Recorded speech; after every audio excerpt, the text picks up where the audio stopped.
Welcome to the Real Estate and Small Business for Management Consultant Show. Whether you hold a corporate 9-to-5 or have determined that you want to explore the small business realm, this show is for you. Christian Carrillo talks to entrepreneurs and experts in the real estate and small business realms to discover what they do, why they do it, and how they do it to help show you the art of the possible. And now your host, Christian Carrillo. Welcome back to the Real Estate and Small Business for Management Consultant Show. I am your host, Christian Carrillo. Today, we've got a guest that whose work many of you probably are familiar with. Our guest is Moran Pober. Thanks for hopping on the show, Moran. No worries, man. I appreciate you having me here. Yeah, absolutely. So Moran has more than 15 years of entrepreneurial experience leading technology and media companies. Pober served as a general partner at WeKix Israel Venture Funds, one of Israel's leading venture capital firms, investing in cutting-edge technology companies. In 2011, Pober acquired iTips Group with the vision of merging technology with the creative and marketing disciplines in order to provide uniquely integrated creative and marketing to application solutions. As an entrepreneur, Moran has founded and acquired several companies, including a UK-based professional services firm, a US-based internet media, news and entertainment company with a focus on digital media that used to compete with Buzzfeed, a Canadian-based digital solutions, Talonx, and also invested in internet ventures such as Israel T, TheAmazingP, and iPhotomojo under the holding group of then ABD Assets. Moran has, he has an extensive background in entrepreneurialism, and he's purchased and acquired many companies, but I think it's only fair to let him sort of speak to his background and what he's been able to do. So again, Moran, thank you so much for hopping on the show. Why don't you tell us a little bit more about who you are, what you do, and why you do it? Yeah, so right now I'm the founder and CEO of acquisitions.com. What we're doing is we're working with people to buy businesses and create roll-ups, which is basically buy few businesses in one sector. And we try to build a full ecosystem towards helping people in that process. So we help people who want to be the CEO of the company. We help investors who just want to passively invest in deals. And we also have a scout community where people just want to send us deals for a commission for referring deals. So we really try to build a marketplace, kind of like a community for people who want to do roll-ups and then support them in the acquisitions and operations of those businesses. No, that's excellent. And I love that. Definitely a big fan of what you're all doing there. But why don't we sort of take a step back from where you are today? I'd love to know a little bit more about, your history growing up, right? Because there have to have been a lot of life events, a lot of individuals that you met that sort of framed you and maybe guided you as you sort of moved through life. What was that like to get to where you are today? A long story, but in a nutshell, I tried to be a professional soccer player or football, whatever you want to call it, wherever you're at, basically throughout all my childhood. Then I went through the military, Israeli military, for a few years. And after that, I pretty much became an entrepreneur right away. I didn't want to work for anyone else. I tried to work for like 2-3 jobs. I got fired pretty fast, kind of like as a bartender and things like that. And slowly I just got into different businesses. Some of them I acquired accidentally before even knowing what is acquisitions, and just slowly trying different things, running different businesses, making a lot of mistakes, making money, losing money, got me here. No, that's excellent. So I guess as you were working through that first acquisition, what was that process like for you? It makes me think a lot. So I do a lot of real estate. It makes me think about that first deal, right? And maybe you're just running the numbers a million times and you get caught in analysis paralysis, right? You just don't know what to do. You got to read one more book. You got to listen to one more podcast before you do it. What was that process like for you, that first deal? Yeah, I think the probably the main reasons that I was able to do that first deal is because the seller was almost throwing that deal on me. Otherwise, there's no way that I would do that. Like you said, like a lot of people just overthink, we are overwhelmed, we stopped acting because we are confusing ourselves and overwhelming ourselves. Yeah. And probably looking backwards now when you're saying it, it's probably one of the only reasons that I was able to do it without thinking much, because someone literally gave me his business for free. I just needed to pay for the business over time using the business cash flow. So I saw that the business made some money, and we basically agreed on some kind of a yearly amount that I need to pay towards the purchase price of the business. Right. So I was like, okay, I don't really have anything to lose here. I mean, worst case, I'll shut this down.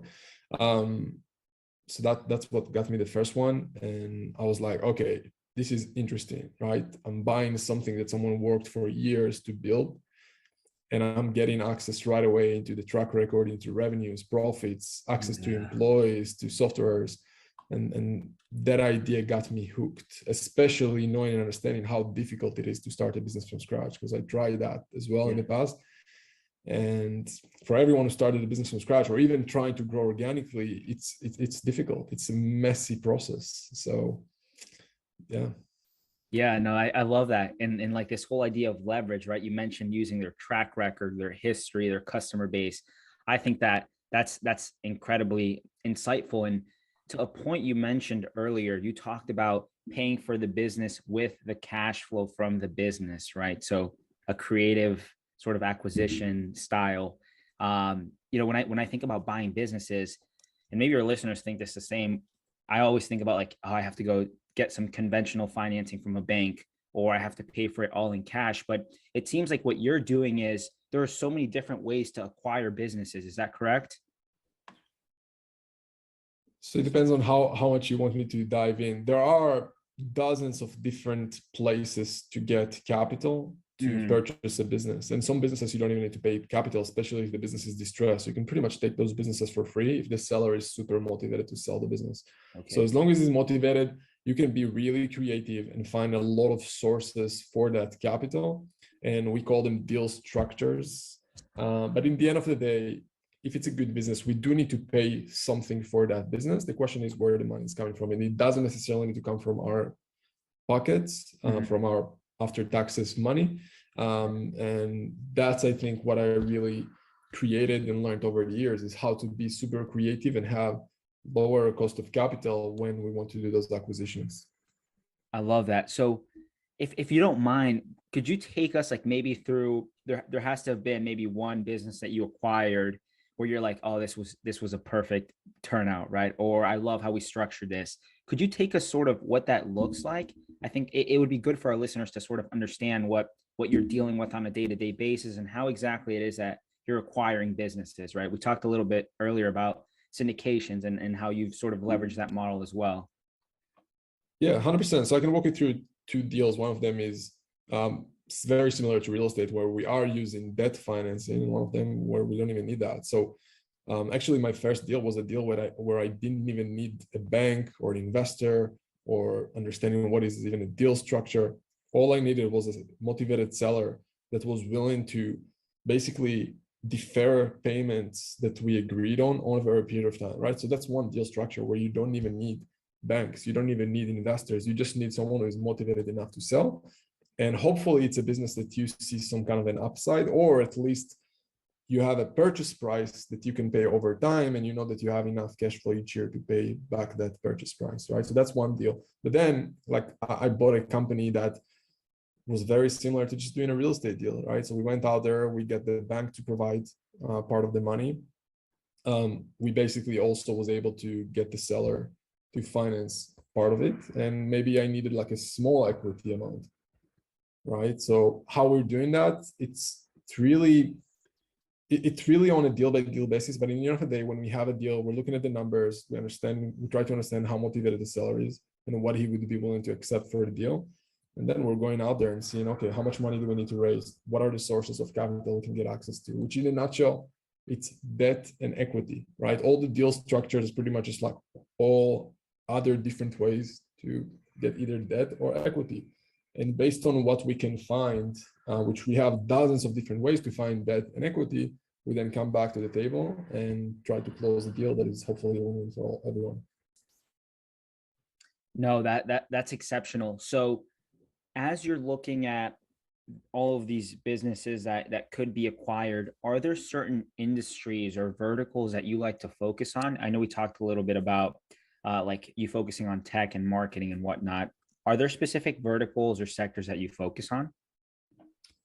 Well, I can tell you that right now, because I built such a large network, we'd be open to look at pretty much any deal. Like we were involved at this point in e-commerce, marketing, trucking companies, financial services, like dental clinics, HVAC companies, IT companies, plumbing, roofing, pest control, construction, IT, I mentioned security, mobile home parks, even landscaping. So Wow. CBD business. So what I found out is that in the end of the day, business is business. Yeah. Like, right. So it's kind of like, and again, I don't want to simplify things too much, but yeah, business like is simple. It's not easy. It's simple. Like every business in the end of the day needs to have some kind of a sales, marketing, operations, finance, legal side of things.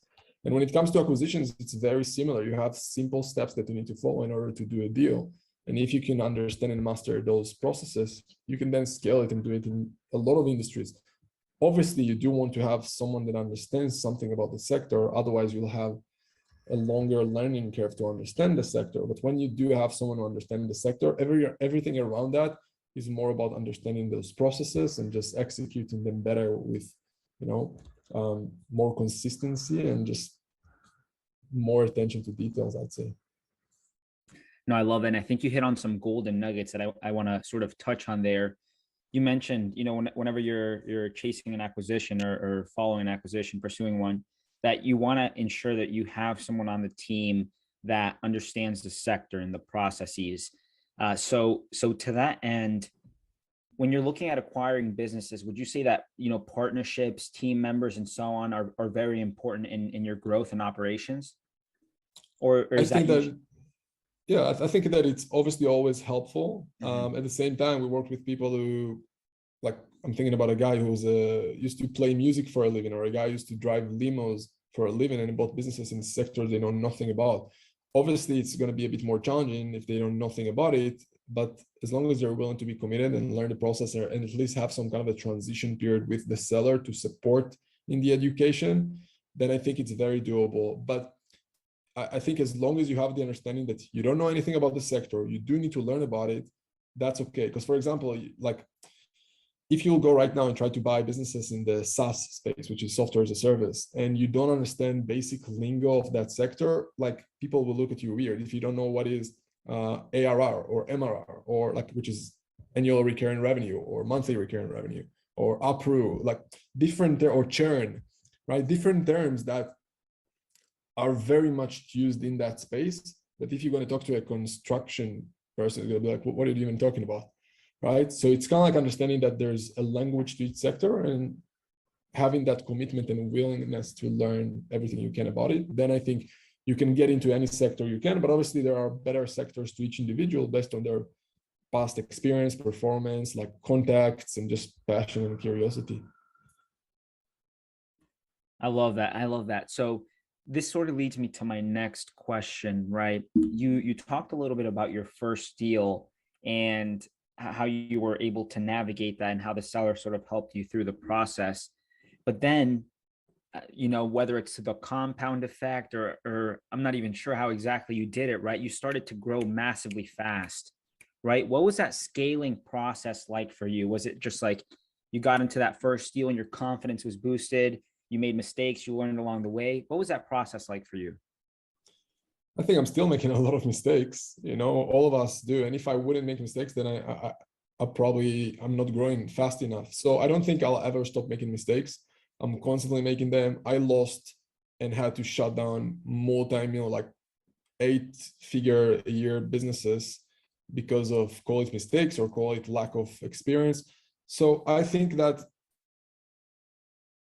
I'm 10% of where I want to be. Yeah. So it's kind of like I don't see myself as someone who even scale to levels that I see. Like there are people that I work with and mentors and people that I look up to that are like, I see what they're doing and I know what's possible and I know that we could do similar things. I'm talking about friends and colleagues that built billion-dollar companies in 2-3 years doing exactly what we're doing on a smaller scale. They're just doing it on a larger size deals and they're just going and taking those companies public. So that's kind of like, I'm looking at those, I'm like, okay, that is real scale. With what we're doing, to be honest, I was just a young kid excited about the idea that you can go out there and buy businesses, I was willing to put myself out there and do deals, even if they're not necessarily the best, just to build that momentum and learn.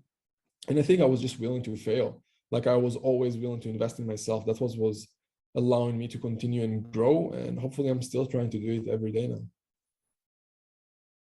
No, I love that. And, you know, you sort of mentioned something that I love. You were always willing to grow, and you kind of embraced failure because you knew you were headed in the correct direction, right? So I think that that's incredibly powerful. And as we talked about earlier, a lot of our listeners work in this in a corporate setting, right? And they work the 9 to 5. They're used to investing in their 401k, and these are things that we've always been taught our whole lives.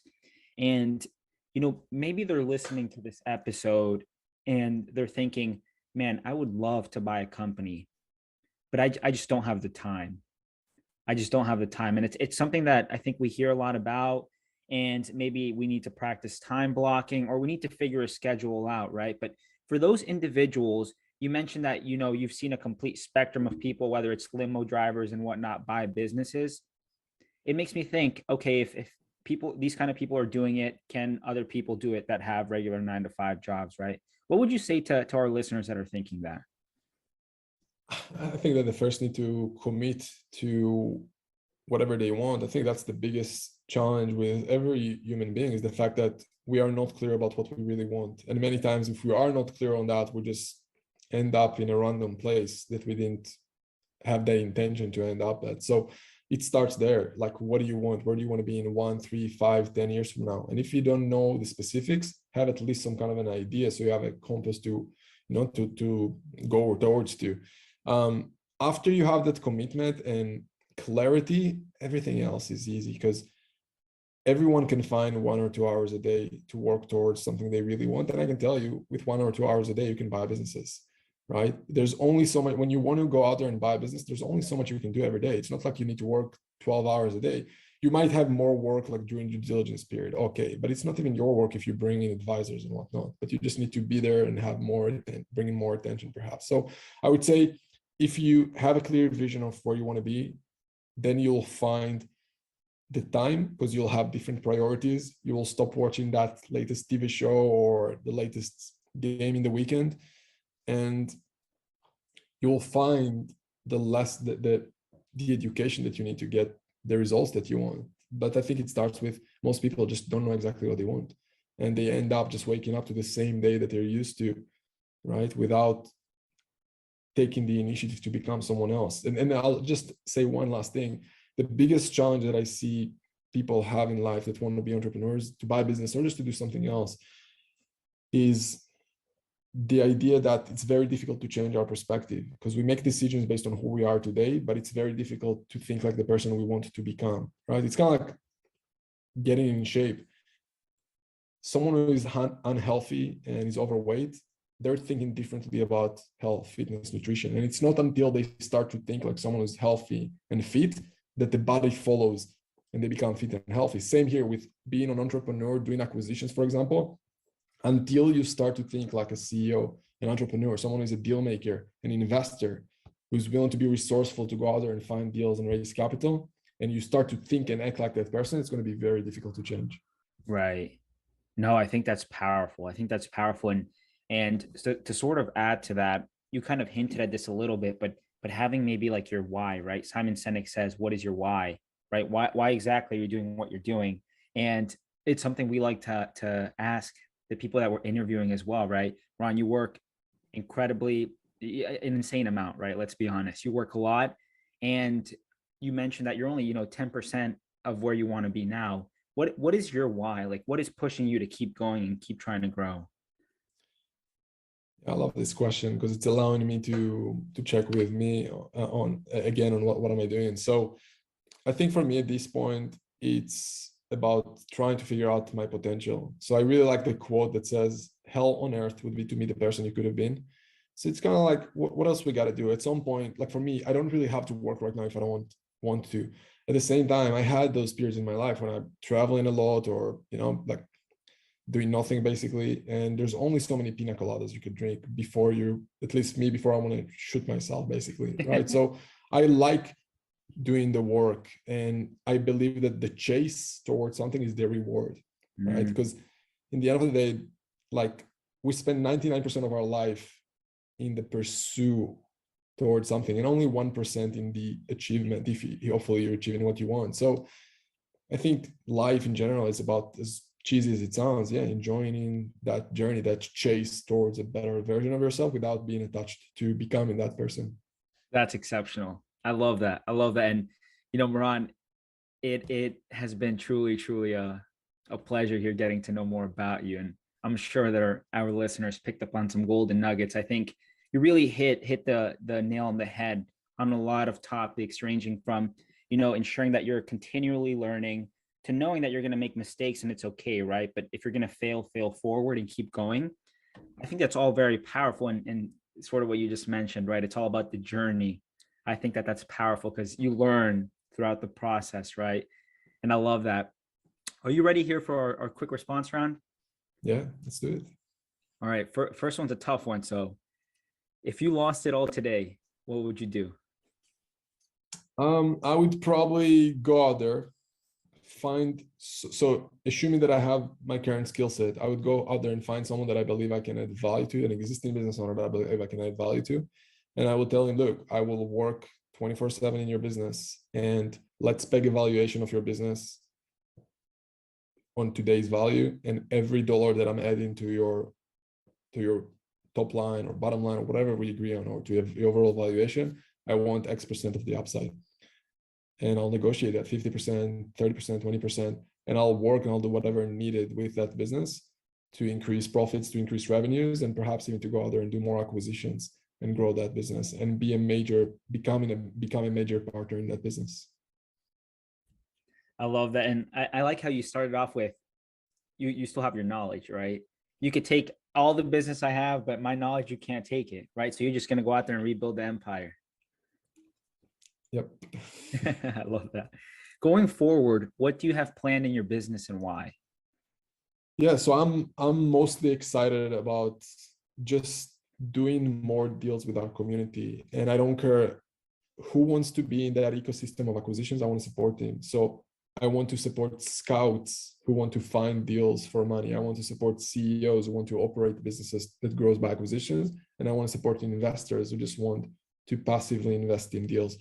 And I want to build the biggest, I think right now we're already kind of the biggest community of M&A entrepreneurs and investors. And I just want to grow that and share my excitement about this world of acquisitions, because it's definitely completely changed my life.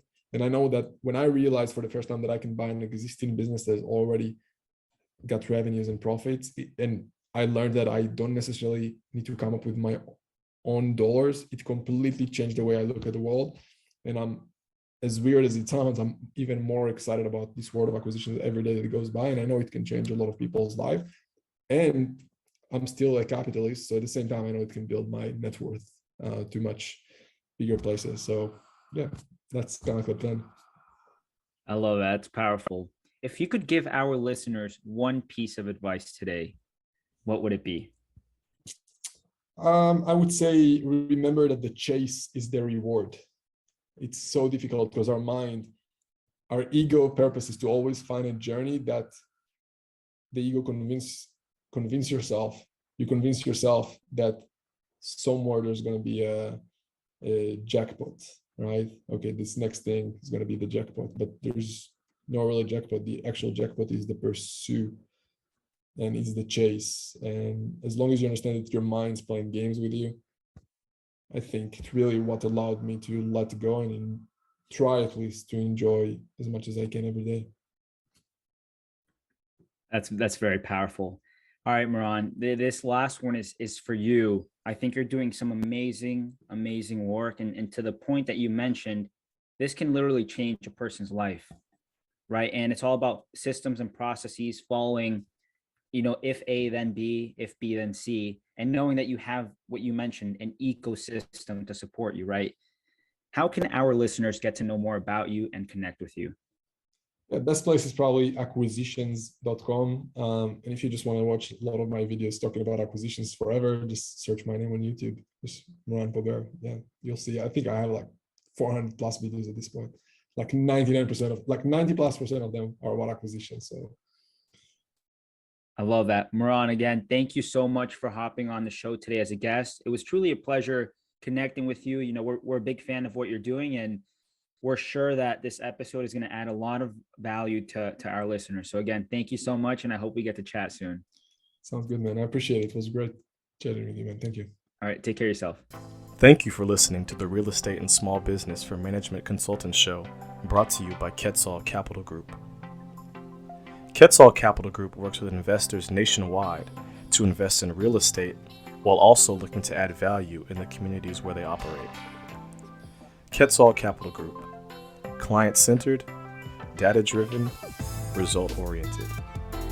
Connect with us online at quetzalcapitalgroup.com to learn more.